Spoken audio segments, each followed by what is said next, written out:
Notice द्यावी लागत असे. आता त्याचा 1.5 महिना त्यांना करायचा आहे. त्याच्यानंतर तुमची युनियन करायची असेल तर 7 असेल तर युनियन करता येते. आता तुम्हाला 10% त्या असतील आस्थापनातले तर तुम्हाला युनियन करता येते. त्याच्यामध्ये 10% समजा एका इंडस्ट्रीमध्ये असेल तर एका झोनमध्ये करायचे, नंतर राष्ट्रीय करायचे. त्याच्यामुळे कामगारांनी युनियन करू नये आणि युनियन हे मताने युनियन स्वीकारण्याचा अधिकार असला पाहिजे. तोही अधिकार त्यांचा काढून टाकला जातो आणि संपबंदीचा सुद्धा कायदा आणतोय. परंतु आपण हे सगळे कामगार विरोधी कायदे आहेत आणि हे येत आहेत या राज्यामध्ये आलेले. आपण याच्याकडे येऊया. आपण हा जो कायदा आहे त्याच्यामध्ये काय होतं की कामगाराला झगडायचं असेल, इंडस्ट्रियल ॲक्ट आहे किंवा मिनिमम वेजेस ॲक्ट आहे, बोनस ॲक्ट आहे, ग्रॅच्युइटी वगैरे आहे, तर कामगाराचं आणि मालकाचं हे रिलेशन्स पाहिजे आपण त्या मालकावर. त्यामुळे त्यांनी दिलं नाही तर मालकावर हे करता येते. परंतु याच्यामध्ये कॉन्ट्रॅक्टर आणलेला आहे आणि तो प्रिन्सिपल एम्प्लॉई आहे आणि त्याच्यामध्ये कॉन्ट्रॅक्टर येतोय आणि त्याच्यामध्ये त्यांनी एम्प्लॉय केलेला कामगार येतोय. म्हणजे त्या कॉन्ट्रॅक्टच्या कामगाराला प्रिन्सिपल एम्प्लॉईला वर केसच करता येत नाही असं त्यांनी हे आणलेलं आहे. मुळात कंत्राटी कामगार कायदा हा कामगारांच्या संरक्षणापेक्षा मालकाच्या संरक्षणासाठी जास्त आहे असंच म्हणावं लागेल. प्रकाशजी, थोडंसं थांबवतो. क्रॉसफायर मधली ही चर्चा आपल्याला पुढे न्यायचीच आहे. तुमच्या आमच्या सर्वांच्या जिव्हाळ्याचा विषय हा. थोडंसं थांबूया एका ब्रेकसाठी.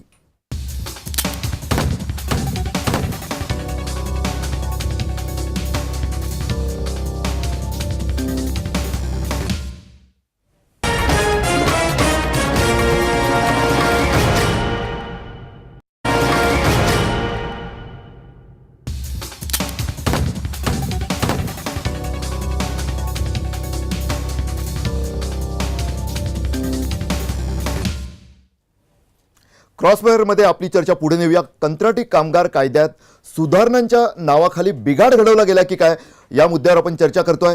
नागपुरातून राष्ट्रवादी काँग्रेसचे राज्य प्रवक्ते अतुल लोंढे आपल्यासोबत आहेत. अतुलजी, मगाशी तुम्हाला थांबावं लागलं कारण शशिकांत शिंदे तुमच्याच पक्षाचे जे स्वतः सभागृहात होते त्यांनी खरं तर तो काल विधेयक थांबवण्याचा प्रयत्न केला होता, मात्र त्यांना ते सत्ताधारी पक्षाने त्याचं होऊ दिलं नाही. अतुलजी, मगाचा एक जो मुद्दा होता की जे बदल केले गेलेले आहेत त्याच्या हेतू सरकारी कारणं जी सांगितली गेलीत की उद्योगाच्या फायद्यासाठी आहे, उद्योगाचा जर विकास झाला तर रोजगाराच्या आणखी संधी उपलब्ध होतील. पण तुम्हाला हे पटतंय का?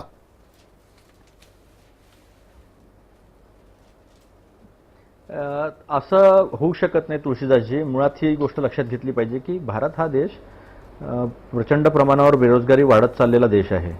आज अमेरिका सुद्धा 4th इंडस्ट्रियल रिव्होल्यूशनमध्ये जायचं की नाही याचा विचार करत आहे.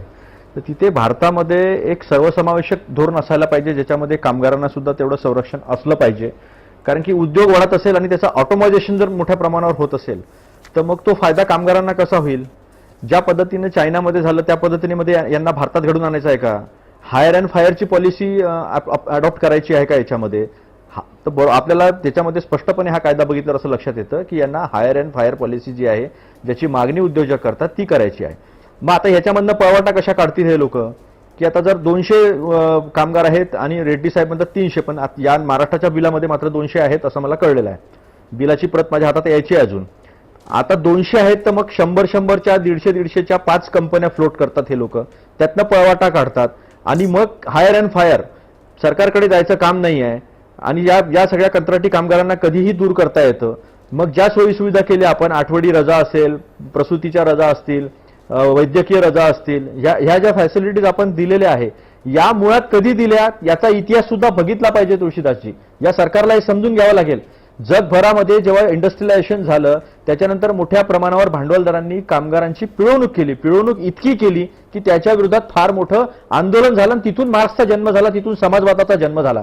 1881 साली या देशामध्ये पहिल्यांदा कोळशाच्या उद्योगामध्ये फॅक्टरी ऍक्ट आला आणि या फॅक्टरी ऍक्ट नंतर आपण याच्या सुधारणा करत असताना उद्योगाच्या विरोधामध्ये सुद्धा आपण जाऊ नये, उद्योगाला सुद्धा चांगलं वातावरण राहिलं पाहिजे आणि कामगारांच्या हितांचं सुद्धा संरक्षण झालं पाहिजे. अशा पद्धतीच्या ज्या पॉलिसीज आहेत त्या आजपर्यंत आपण या फॅक्टरी ऍक्टच्या माध्यमातून मांडल्या, ज्यात वर्क्समॅन कॉम्पन्सेशन पण येतं. एखाद्याला इजा झाली, एखाद्याचं अपूर्ण अपंगत्व आलं, पूर्ण अपंगत्व आलं, त्याचा तर विचारच नाही होऊ शकत ना. मग याच्यामध्ये हायर अँड फायर पॉलिसी झाली तर मग त्याच्या कुटुंबाचं काय, मग त्याच्या सुरक्षिततेचं काय? ह्या सगळ्या गोष्टी बायपास करायच्या. म्हणजे इथे ज्या उद्योगांना यायचं त्यांचं असं म्हणणं आहे की आम्ही या देशाची पिळवणूक करू आम्ही पैसे कमवू, आम्ही ज्यावेळेस गारच्या संदर्भामध्ये बाकी देशांचा बघण्याचा दृष्टिकोन असाच आहे की आम्ही तुमच्या इथे येऊ, पैसे कमवू, तुमच्या इथल्या लोकांकडनं पैसे घेऊ, पण आम्ही तुमचा टॅक्स देणार नाही, अशा पद्धतीच्या पॉलिसी चालणार नाही. रेट्रॉस्पेक्टिव्ह ऍक्टच्या संदर्भामध्ये हा घोळ घातला. हा घोळ कामगारांच्या बाबतीमध्ये जर घातला तर हे अंगाशी येईल सगळ्यांच्या. याच्यामध्ये कामगारांची जी सुरक्षा आहे ती तुम्ही केलीच पाहिजे. आणि मग सरकार घाबरतं का एवढं? कोरम नसताना तुम्ही कसं काय बिल पास करू शकता? मग संसदीय कामकाज मंत्री काय करत होते? अतुलजी, प्रश्न आणि हाच ऑनलाईन पडतोय, बिल होतं. प्रश्न मी त्या हाच दिवशी स्वतः पडतोय बघितलं, केवळ चंद्रकांत बाक बोलतात, बदलल्यामुळे आता आता भूमिका त्यांनी बदलल्यात की काय? होते. कारण याआधी सुद्धा मुळातलाच कंत्राटी कामगार कायदा जो आला, कॉम्रेड प्रकाश रेड्डी नाही, आपल्यासोबत आहेत, त्यांनी स्पष्ट नाही. शब्दात सांगितलं की कंत्राटी कामगार कायदा हेच पहिलं कामगार घाताचं पहिलं पाऊल होतं. तो सुद्धा तेव्हा तुमच्याच सत्ता होतात, तुम्हीच सत्तेत होतात. त्यानंतर सुद्धा मधल्या काळात जे बदल झाले ते घात करणारेच होते. त्यामुळे आता प्रश्न असा पडतो, काल कोरम का नव्हता? सांगतो आपल्याला. चला, मान्य करतो मी की सांगतो सत्ताधारी आपल्याला. पक्षाला ते रेटून द्यायचं नाही, होतं, नाही, मात्र कंत्राटी- तुमच्या आणि काँग्रेसचे कंत्राटी आमदार होते तरी कामगार- कुठे? नाही, असं आहे भोटे साहेब, असं आहे की महत्वाचे बिल ऑनलेग टाकलेले होते. ती जेवणाची वेळ होती. जेवणाची वेळ असताना ऑनलेगवरचं बिल जे होतं ते बिल बाजूला सारून इतर बिलं पास करून घेतली. यावेळेस संसदीय कामकाज मंत्र्यांचं हे काम असतं की या बिलावर चर्चा आहे तर सगळ्यांनी तिथे उपस्थित राहून बेल दिला जाते, वेळ दिला जातो.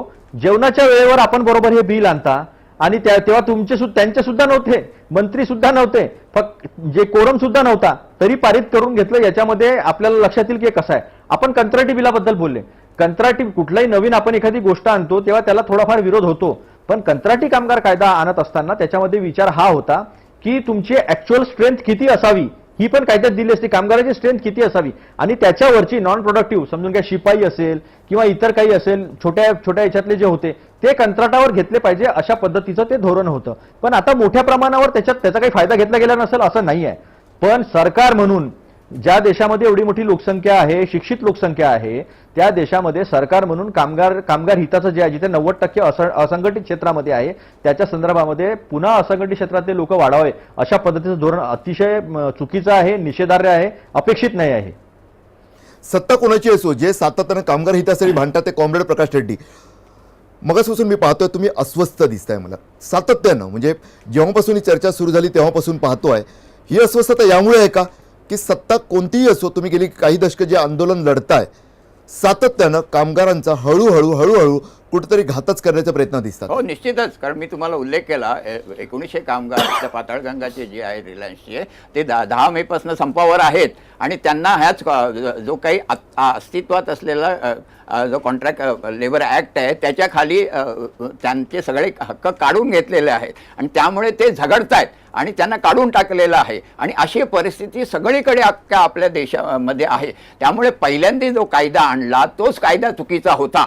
आता त्यामुळे तो काँग्रेसने आणला, आता भाजप आहे. आणि जो मगाशी मी उल्लेख केला 100 होतं, 300ची मागणी केली होती भाजपने. म्हणजे 300 करायचे, आता काय नको बाबा, 300 नको, 100 नको, 200 ठेवा, असा हा ठिकाणी प्रकार चाललेला आहे. म्हणजे मूळ मुद्दा काय, आपण या कायद्याकडे येऊया. पहिल्यांदा हा कॉन्ट्रॅक्ट हे काय म्हणजे कामगार ठेवले जातात तेव्हा पहिल्यांदा लेबर ऑफिसने ठरवलं पाहिजे. जे डिपार्टमेंट आहे, लेबर कमिशनर हे कॉन्ट्रॅक्ट सँक्शन करतं.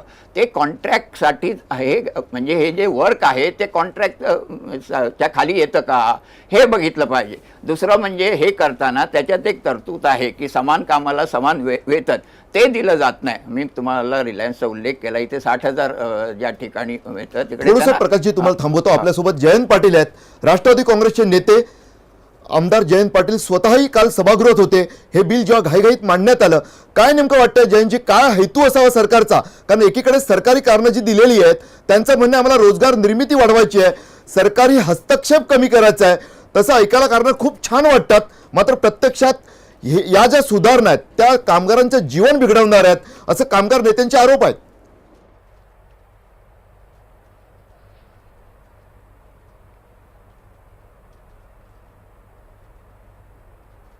जयंत पाटील यांच्याशी आपला संपर्क तुटलेला आहे.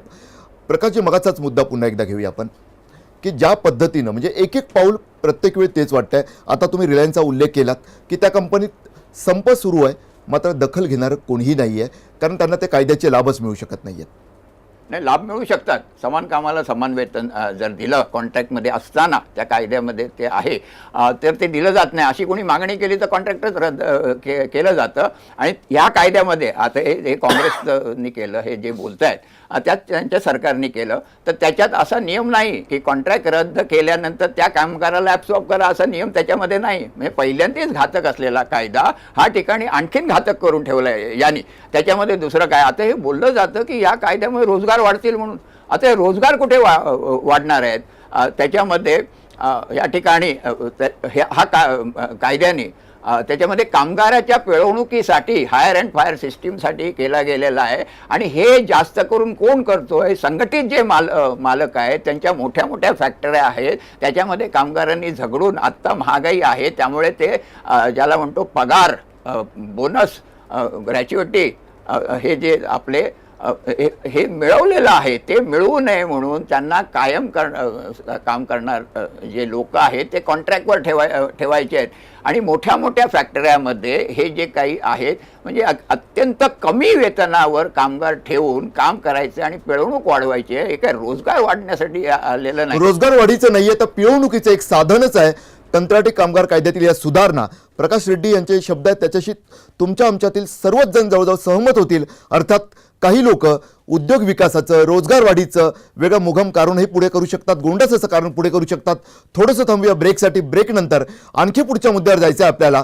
तो मुद्दा आहे की एकीकडे विकासाचा चकचकाट आहे, झगमगाट आहे, मात्र त्याच जिथे सर्वात जास्त विकास होतो आहे असं सांगितलं जात आहे त्या सेवा क्षेत्रात, तसं IT सेक्टरमध्ये कामगारांना संघटनेचं तरी स्वातंत्र्य आहे का? या मुद्द्यावर या सर्वच आपल्याला सहभागी झालेल्या नेत्यांशी आपल्याला बोलायचं आहे. थोडंसं थांबूया क्रॉसफायरमध्ये एका ब्रेकसाठी.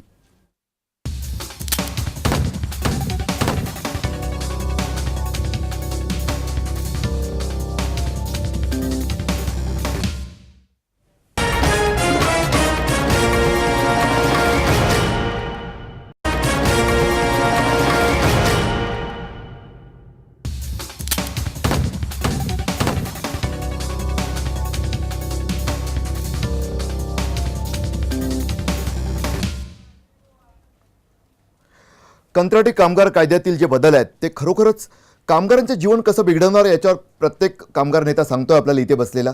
मात्र एक असा विषय आहे की जो झगमगाटातला एक अंधार आहे. झगमगाटा मागचाही अंधार म्हणत नाही मी, झगमगाटा मधलाच अंधार आहे तो आहे मॉलमधला, IT सेक्टरमधला. त्यावरही आपण चर्चा करूया. म्हणजे प्रकाशजी, खरोखरच काही वेळा प्रश्न पडतो, म्हणजे अशोक मोरेसुद्धा आपल्यासोबत आहेत इंटकचे. तुमच्या सर्वांच्या संघटना कारखान्यांमध्ये असतील, मग ते केमिकल असतो, इंजिनिअरिंग असो किंवा इतर वेगळ्या सेक्टरमध्ये असंघटित कामगारांसाठी सुद्धा तुमचे प्रयत्न सुरू असतात. मात्र अशोकजी, तुम्ही सांगा, IT सेक्टरसाठी एकतरी तुमची कामगार संघटना आहे का आणि का नाही आहे? IT सेक्टरमध्ये सुद्धा कामगार संघटना आहेत. आता सुरू केलेत, काही ठिकाणी घुसतोय आम्ही, कारण सगळ्या ठिकाणी याच्यापूर्वी होतं असं नाही, पण आत्ता IT सेक्टरमध्ये घुसतात. काही ठिकाणी मॉलमध्ये पण आम्ही असंघटित कामगारांना एकत्र करतोय. मात्र त्या प्रयत्नांना कायद्याची साथ मिळते काय? कायद्याची साथ पाहिजे तेवढी मिळत नाही, म्हणून तर आपण लढा लढतोय ना. कारण ह्या लोकांसाठी एकत्र करणं हे पहिलं महत्त्वाचा प्रश्न आहे. प्रकाशजी, तुमचं काय मत आहे? म्हणजे IT सेक्टर तसं पाहायला गेलं तर मोठमोठ्या सॅलरी आहेत, मोठा ग्रोथ आहे वगैरे वगैरे चित्र उभं केलं जातं. मात्र इतर दुसरं मॉलचं झगमगाट असं असतो की प्रत्येकाला वाटतं की मॉलमध्ये यावी, खरेदी करावी. मात्र 10,000चा बूट खरेदी करतो आपण, काही वेळा 50,000ची वस्तू खरेदी करतो आणि समोर जो विकणारा असतो त्याला मात्र 5 ते 6,000चं फक्त तुकडे मिळत असतात. तेच आता IT सेक्टर आहे, म्हणजे तिथे अशी परिस्थिती, म्हणजे जे मालक आहेत ITचे ते ऑर्गनाईज आहेत आणि त्यांनी अशी परिस्थिती निर्माण करून ठेवले की कोणी जर मागणी केली किंवा युनियन केली तर त्याला काढून टाकायचं आणि त्यांना कायद्याने काही संरक्षण नाही आणि त्यामुळे त्याला दुसऱ्या कुठल्याही IT मध्ये घ्यायचं नाही. त्यामुळे तो 3-3 महिने पगार नसलेली लोक तरी ते काम करतात. तशी मुलं मी पाहिली, तरुण मुलं आणि मुली, तरीसुद्धा शेवटी कामगार आहे. हे जेव्हा कम्युनिस्ट मॅनिफेस्टो लिहिला, त्या कामगारांनी जेव्हा चिकागोमध्ये संप केला तशी परिस्थिती होती, तरी लाल झेंडा तिकडे आला. तर आयटकनी बंगलोरच्या सारख्या ठिकाणी IT मध्ये युनियन स्थापन केलेली आहे. थोडंसं थांबवतो या मुद्द्यावर पुन्हा येऊया. कांता नलावडे, भाजपच्या नेत्या, सातत्यानं सक्रिय असणाऱ्या, कोणत्याही अडचणीच्या प्रसंगी जेव्हा इतर नेते कुठेतरी कच खाऊन मागे फिरत असतात तेव्हा भाजपची बाजू मांडणाऱ्या कांता नलावडे आपल्यासोबत आहेत. कांताजी, कामगार कायद्यात, कंत्राटी कामगार कायद्यात जे काल रात्री बदल झालेले आहेत त्यामुळे कामगारांचा घातच होणार आहे. एकीकडे कामगार मंत्री प्रकाश मेहता यांनी असा दावा केलेला आहे की हे बदल जे आहेत, सरकारी कारणं जी त्यांनी दिलेली आहेत की उद्योगांच्या विकासाला वाव मिळावा आणि त्यातून रोजगार निर्मिती जास्तीत जास्त व्हावी आणि रोजगाराची संधी जास्तीत जास्त मिळावी, असा आमचा चांगला हेतू आहे, असा त्यांचा दावा आहे. दुसरीकडे मात्र कामगार नेत्यांचा आरोप असा आहे की कामगारांचा यातून घातच होणार आहे. अशोक मोरे आपल्यासोबत आहेत इंटकचे, त्यांनी तर थेट आरोप केला आहे की प्रकाश मेहतांसारखा माणूस कामगार मंत्री असणं हाच कामगारांचा घात आहे. काय तुमचं म्हणणं आहे? नाही, कामगार मंत्री प्रकाश मेहतानी हा जो कायद्यामध्ये बदल केलेला आहे कामगारांच्या बाबतीत, आपण पाहतो की म्हणजे संघटित कामगार असो किंवा असंघटित कामगार असो, खरं म्हणजे त्यांच्यावर सातत्याने अन्यायच होत असतात. म्हणजे जरी कितीही कायदे केली तरी त्या कायद्यांचा आधार किंवा मदत त्यांना मिळतेच असं नाही, आपण जर का बारकाईने विचार केला तर. आता प्रकाश मेहतानी या कायद्यामध्ये, कामगार कायद्यामध्ये जो बदल केलेला आहे, आता ते त्यांचं असं मत आहे की म्हणजे की विकास होईल किंवा त्यांना फायदा होईल, परंतु ते खरं स्पष्ट झालं असतं तर अजून जास्त बरं झालं असतं. फक्त कायद्यामध्ये बदल करून चालणार नाही, तर कायद्यामध्ये परिवर्तन केल्यानंतर की कशा प्रकारे हे लोकांना किंवा कामगारांना कळलं पाहिजे ना, हो, की म्हणजे काय त्याच्यातून त्यांना फायदा होणार आणि खरोखरच म्हणजे त्यांना नीट न्याय मिळणार आहे का, हेही महत्वाचं आहे. फक्त बदल करून आता हे सर्व तुम्ही कामगार संघटनांचे प्रमुखांना त्या ठिकाणी बोलावले, त्यांना अनुभव आहे आणि त्यामुळं त्यांच्या प्रतिक्रिया ह्या सुद्धा बोलक्याच आहेत. परंतु प्रकाश मेहतानी सुद्धा काहीतरी सारासार विचार करून किंवा काही म्हणजे जे कामगार नेते आहेत त्यांच्याशी विचार विमर्श करून हा परिवर्तन केलं असावं. खरं म्हणजे मी कालपासून त्यांच्याशी संपर्क साधण्याचा प्रयत्न करते, कारण मला सुद्धा त्यांनी समजून घ्यायचे की नक्की तुमच्या मनामध्ये उद्देश काय बुवा, की कशासाठी हाच तुम्ही हे प्रॉब्लेम आहे. परिवर्तन- कारण कसं आहे की त्यांच्या मनात नेमका उद्देश काय आहे? अशोक मोरे आहेत आपल्याकडे, इंटकचे राज्याध्यक्ष आहेत, त्यांनी तर थेट आरोप केलेला आहे कांताताई की प्रकाश मेहता हे कामगार मंत्री असं हाच कामगारांचा घात केलाय भाजपनं, असं त्यांचा थेट आरोप आहे. नाही, आता हे मी कसं म्हणजे ते तो त्यांचा आरोप आहे, पण मला असं वाटत नाही की प्रकाश मेहता त्यांच्या जे मनात येईल ते करतील, कारण या ठिकाणी मुख्यमंत्री बसलेले आहेत, मुख्यमंत्र्यांसमोर हा प्रश्न.